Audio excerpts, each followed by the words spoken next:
మనిషి సహజ సిద్ధంగా కోరుకునేది ఏంటి అంటే మొదలు సెల్ఫ్ సఫిషియన్సీ అంటే స్వయం సమృద్ధి సాధించడం. సాయంత్రం నాకు బువ్వ ఎక్కడి నుంచి తెచ్చుకోవాలి, నా భార్య పిల్లలకు తిండి ఇడికెళ్ళి పెట్టాలి, నేను ఎట్లా బతకాలి మొదలు ఆలోచించేది ఎవరైనా గది. ఏం ఉద్యోగం చేయాలి, ఏం చేయాలి, ఎట్లా తనలాడాలి, ఇంటోళ్ళని ఎట్లా కాపాడుకోవాలి, నేను నా కుటుంబాన్ని ఎట్లా పోషించుకోవాలి. ఫస్ట్ సెల్ఫ్ సఫిషియన్సీ అనేది ఇంపార్టెంట్. సెల్ఫ్ సఫిషియన్సీ అనే స్టేజ్ దాటిందనుకోండి, వచ్చిందనుకో, నీకు ఇక తిండికి డోకలేదు, 3 పూటలకు డోకలేదు, వచ్చే నెల రోజులకు డోకలేదు అనుకుంటే, లేదా వచ్చే సంవత్సరం డోకలేదు అనుకుంటే, నెక్స్ట్ వచ్చేది స్టేజ్ ఏంటి అంటే పరిణామ క్రమంలో సెల్ఫ్ రెస్పెక్ట్, ఆత్మగౌరవం. అరే నన్ను మనిషి తిరిగిన చూస్తలేరు, ఏం సంగతి, నేను గల్లబడతలేనా, నేను గాన రాకుండా ఉన్నానా అని చెప్పి సెల్ఫ్ రెస్పెక్ట్ గురించి ఆరాటం పెరుగుతుంది. 3వ దశ ఏంటి అంటే ఆ సెల్ఫ్ రెస్పెక్ట్ అనేది కూడా వచ్చిందనుకో, 3వ దశ సెల్ఫ్ రూల్, స్వయం పాలన. మా రాష్ట్రాన్ని మేము పరిపాలించుకోలేమా, మా ప్రాంతాన్ని మేము పరిపాలించుకోలేమా, మాకేం తెలివి తక్కువ ఉందా, వనరులు తక్కువ ఉన్నాయా, మాకు లీడర్షిప్ కేపబిలిటీస్ లేవా అనే పరిస్థితి వస్తుంది. ఈ 3 దశల్లో మీరు చెప్పిన కరీంనగర్ కానీ వరంగల్ కానీ నీళ్లు రావడం వల్ల, గోదావరి నీళ్ళు రావడం వల్ల వాళ్ళు కొంత ముంగటున్నారు, సెల్ఫ్ సఫిషియన్సీ అనే స్టేట్ దాటినరు. అందుకే సెల్ఫ్ రెస్పెక్ట్ అనే మూమెంట్లో వాళ్ళు ముంగట ఉన్నారు, వాళ్ళు ముందరవాడి కొట్లాడుతున్నారు. కొద్దిగా అక్కడ నీకు ఎక్కువ కనబడుతుంది రెస్పాన్సు. అదే మహబూబ్ నగర్ ఇంకా సెల్ఫ్ సఫిషియన్సీ కోసం తనలాడుతుంది కదా. వలసల జిల్లా కదా రాము, 14 లక్షల మంది వలస పోతారు ప్రతి సంవత్సరం, సీజన్ టు సీజన్ నడుస్తుంది అక్కడ. వాళ్ళకి ఇప్పటికిప్పుడే నువ్వు ఆత్మగౌరవ జెండా ఎత్తు అంటే తిండికి లేకపోయి నేనేడికెళ్ళి చూడాలంటారు. కాబట్టి గట్లున్నది, అర్థం చేసుకో అని చెప్పిండు. అంటే ఎంత గొప్ప ఆలోచన, ఎంత గొప్ప విశ్లేషణ అంటే, అదే ఇంకెవరినో అడిగితే మీ నాయకత్వం చక్కగా లేదాడా, లేదా ఫలానా చక్కగా లేదు అని చెప్పి ఇట్లా ఎత్తేసినట్టు మాట్లాడతారు. కానీ అర్థవంతంగా అవగాహనతో అర్థమయ్యేటట్టు చెప్పగలగడం అనేది ఒక ఆర్ట్. డెఫినెట్గా జయశంకర్ సార్కి మించి అంత గొప్పగా చెప్పగలిగిన వాళ్ళు ఇట్లాంటి విషయాలు ఎవరు లేరు. 2వ మాట ఆయన పదే పదే చెప్పేది, ఉప ఎన్నికలకు కేసీఆర్ గారు ఒకసారి కాదు ఎన్నిసార్లు ఉప ఎన్నికలు వచ్చినాయంటే, ఆ రోజుల్లో ఎన్నిసార్లు రాజీనామా చేసిందంటే తెలంగాణ రాష్ట్ర సమితి అనే పార్టీ పెట్టిన తర్వాత కేసీఆర్ గారు, మీకు తెలుసు తెలంగాణ రాష్ట్ర సమితి అనే పార్టీ పుట్టడమే పదవీ త్యాగంతో పుట్టింది. డిప్యూటీ స్పీకర్ పదవికి, శాసనసభ్యత్వానికి రాజీనామా చేసి ఉప ఎన్నికను అనివార్యం చేసి ఉప ఎన్నికను ఆహ్వానించి అందులోంచి ప్రజాశక్తిని దేశం మొత్తానికి చూపెట్టింది కేసీఆర్ గారి నాయకత్వం. కానీ రాజీనామాలు రిపీటెడ్గా అవుతూ ఉన్నాయి. 2006లో 2008లో అయినప్పుడు నేను అడిగిన సార్ని, సార్ రెండోసారి ముఖ్యంగా 2008లో రాజీనామా చేసినప్పుడు కేసీఆర్ గారు, నేను జయశంకర్ సార్తో కొద్దిసేపు వాదం పెట్టుకున్నా. మళ్ళీ ఎందుకు రాజీనామా చేయాలి సార్, మొన్ననే చేస్తాం కదా 2006లో, సార్ ఎందుకు చేయాలి కేసీఆర్ సారు అన్న. అంటే ఆయన గొప్ప మాట అన్నాడు, గుర్తుపెట్టుకో రాము, ఉద్యమానికి 3 పార్శ్వాలు ఉంటాయి. మొదటి పార్శ్వం సెన్సిటైజేషన్, భావజాల వ్యాప్తి, అది నిరంతరం జరుగుతూ ఉండాలి. భావజాల వ్యాప్తి అంటే తెలంగాణకు జరుగుతున్న అన్యాయం పట్ల చర్చ జరుగుతూ ఉండాలి. రెండవ దశ, రెండవ పార్శ్వం యాజిటేషన్, ఆందోళనాపథం. ఎప్పుడు సందర్భం వస్తే ఎప్పుడైనా, ఇప్పుడు ఉదాహరణ కిందాక పెద్దలు చెప్పినట్టు నిరంజన్ రెడ్డి గారు, నాగార్జున సాగర్ ఎడమ కాలువ మీదనేమో లిఫ్టులు మన రైతులు మెయింటైన్ చేయాలి, కుడి కాలువ మీద మాత్రం ప్రభుత్వం మెయింటైన్ చేయాల్సి వస్తుంది అన్నప్పుడు కోదాడ నుంచి హాలియా దాకా ఆ రోజు కేసీఆర్ గారు పాదయాత్ర చేయడం జరిగింది. సో అట్లా ఆందోళన పదంలో ప్రయాణం చేయడం. ఆర్డీఎస్లో అన్యాయం జరుగుతున్నది, మనకు నీళ్లు రావడం లేదన్నప్పుడు నడిగడ్డలో ఆ రోజు జోగులాంబ నుంచి కింద గద్వాల దాకా కేసీఆర్ గారు పాదయాత్ర చేసినారు. 2001-2 నేను చెప్పేది. అట్లా ఆందోళన పదంలో పోవాల్సి వచ్చినప్పుడు పోవాలి. 3వది democratisation, sensitisation, agitation, democratisation. Democratisation అంటే ఏంటి, ఈ ఆందోళనని, ఈ భావజాల వ్యాప్తిని అల్టిమేట్గా ఒక రాజకీయ శక్తిగా మలిచి, ఓట్ల రూపంలో మలిచి, సీట్ల రూపంలో మలిచి, ఆ సీట్ల ద్వారా యాచించి కాదు శాసించి ఢిల్లీ మెడలు వంచి తెలంగాణ తెచ్చుకోవాలి. ఇది కేసీఆర్ గారికి ఆయన నూరిపోసిన ఒక ఉద్యమ పంద.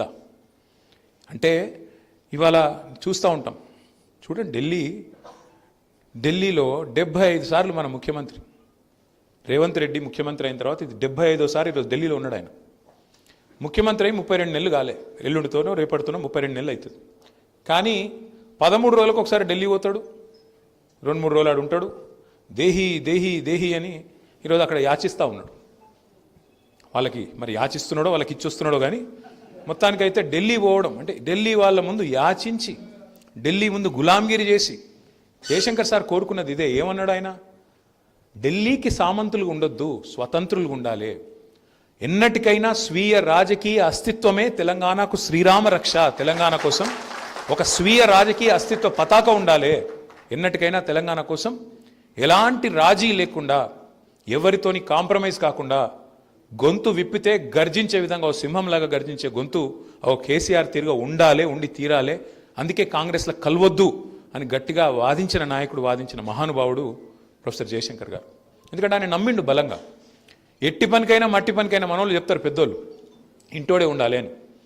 జయశంకర్ గారు నమ్మింది ఏంటంటే ఎట్టి పనికైనా మట్టి పనికైనా తెలంగాణోడు ఉంటే పని అవుతుంది, కానీ మళ్ళీ ఢిల్లీ ఓడి చెప్పినట్టు తలాడించేటోడు గంగెద్దు లెక్క డూడు బసవన్న లెక్క ఉండటంతో ఏమి కాదు అని.